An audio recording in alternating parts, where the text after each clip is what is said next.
10 নম্বরে রব্বুল আলামিন বললেন, ওয়ালা ইয়াগতাব বা'দুকুম বা'দা আইয়ুহিব্বু আহাদুকুম আইয়াকুলা লাহমা আখিহি মাইতান ফাকারিহতুম।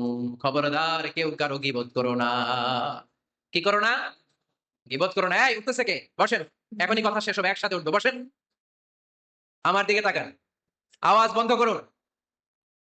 একে অপরের গীবত করো না। ব্যাক বাইটিং, চুগলখড়ি। আলহামদুলিল্লাহ ফেনীতে এগুলো নাই। আহা!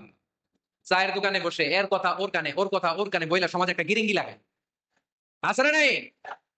আল্লাহর হাবিব বললেন, আতাদরুনা মাল গীবা? গীবত কারে বলে জানো নাকি? সাহাবীরা বললেন, আল্লাহু ওয়া রাসূলুহু আ'লামু। আল্লাহ আল্লাহর রাসূল ভালো জানেন।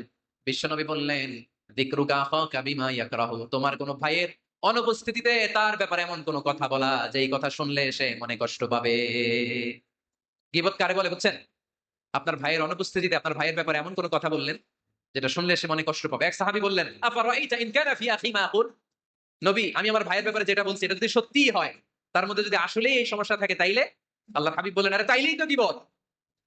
আর যদি তোমার ভাইয়ের মধ্যে এই দোষ না থাকে, বানায়ে বলো, তাহলে এটা গীবত না, গীবতের চেয়েও ভয়ঙ্কর। ফাকাদ বাহতাহু। এটার নাম বহতান আর মিথ্যা অপবাদ। চিল্লায়ে বলেন ঠিক কিনা? কোন মুমিন গীবত করতে পারে? গীবত করার মৃত ভাইয়ের পচা গোশত খাওয়ার সময়। কোন মুমিন কখনো গীবত করতে পারে? এখন হালাল পন্থায় গীবত চলে আমাদের দেশে। কিভাবে জানেন? কথা শুরু করে এইভাবে।